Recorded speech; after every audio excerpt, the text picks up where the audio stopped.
नागपूर जिल्ह्यातील राऊळगाव येथे 1 मार्च 2026 रोजी सकाळच्या सुमारास झालेल्या भीषण स्फोटाने संपूर्ण महाराष्ट्र हादरला.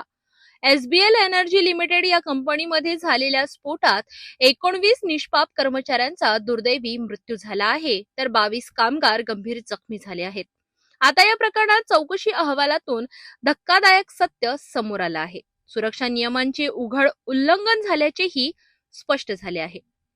सविस्तर माहितीनुसार 1 मार्च रोजी सकाळी राऊळगाव येथील एसबीएल कंपनीत नोनाल क्रिपिंग युनिट मध्ये अचानक भीषण स्फोट झाला. स्फोट इतका प्रचंड होता की संपूर्ण इमारत अक्षरशः उडून गेली. परिसरात भीतीचे वातावरण निर्माण झाले. चौकशीत समोर आले की प्रक्रिया झालेल्या स्फोटकांचा साठा तातडीने दुसऱ्या सुरक्षित इमारतीत हलवणे आवश्यक होते. मात्र कंपनीने नियमांकडे दुर्लक्ष करत स्फोटके त्याच ठिकाणी साठवून ठेवली होती. त्यामुळे अपघात होताच नुकसान अनेक पटीने वाढले.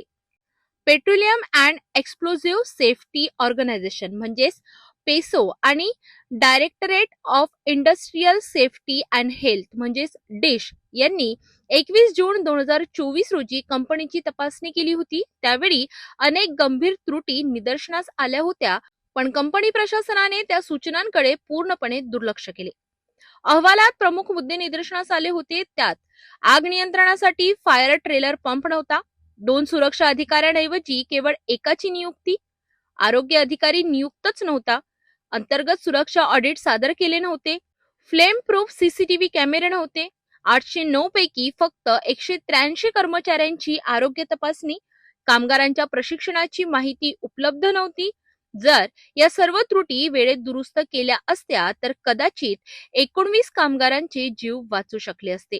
दरम्यान या प्रकरणात नागपूर पोलिसांनी आतापर्यंत 11 आरोपींना अटक केली आहे. मात्र कंपनीचा मालक आलोक चौधरी हा अद्याप फरार असून त्याचा शोध घेण्यासाठी 3 विशेष पथके कार्यरत आहेत. या स्फोटात 19 जणांचा मृत्यू झाला असून 22 कामगार जखमी आहेत. त्यापैकी 12 जणांची प्रकृती अत्यंत गंभीर असल्याची माहिती मिळत आहे. पीडित कुटुंबाकडून दोषींवर कठोर कारवाईची मागणी करण्यात येत आहे. ही केवळ एक दुर्घटना नाही, तर प्रशासन आणि कंपनीच्या निष्काळजीपणामुळे घडलेली मानवनिर्मित शोकांतिका आहे. नियम पाळले असते तर 19 कुटुंबाचा संसार आज उद्ध्वस्त झाला नसता. या प्रकरणात पुढे काय कारवाई होते, मालकाला अटक होणार का आणि पीडितांना न्याय कधी मिळणार हे पाहणं महत्त्वाचं ठरेल.